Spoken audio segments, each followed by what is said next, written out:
part, which is that it does prevail, and that the Dajjal, when he comes at the head of a global type of government, and he travels through the earth.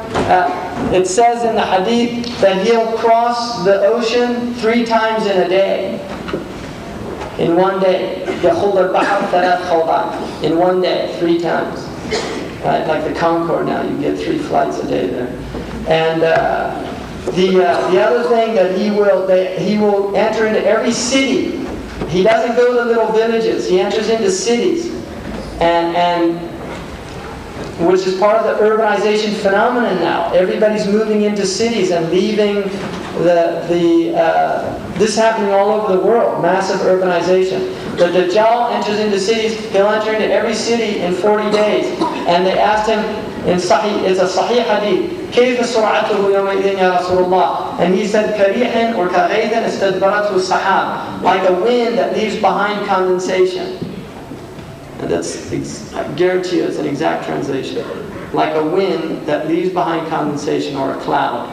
And if you look at the modern, and then in another hadith, يَرْكَبُ حِمَارًا مَا بَيْنَ أُذْنَيْهِ 40 ذِرَاعًا. He rides a donkey that has 40 cubits between its ears.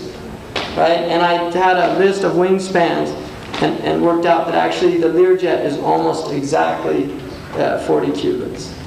Right? So, and then the other thing, one of the Sahaba thought that he was coming, the Dajjal, and he came to the Prophet ﷺ and he said, Ya Rasulullah, I'm so frightened. And he said, from what? And he said, the Dajjal. And he said, why? And he said, because I heard he has a mountain of grain, and I heard that he commands the sky and it rains. And the hadith says, هُوَ أَهْوَنُ عَلَى اللَّهِ مِنْ ذَلِكَ. He's less significant for Allah than that. And the ulama interpret that to mean that it won't be like magic. He won't just point to the sky. There'll be asbab, but he'll have amazing asbab, means to do that. But there'll be means that people can understand, like engineers and things like that. So, I mean, the Dajjal, from one point of view, if you know your deen, he's going to be clear. If you don't know your deen, you'll get misled by him.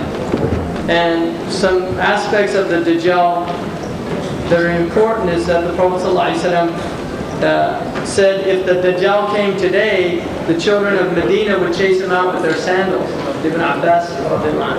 And the Prophet ﷺ said if he came today, that he would not be a problem because his ummah, they were all knowledgeable. And towards the end of time, one of the things that I didn't mention that I wanted to was yurfa' al-ilm.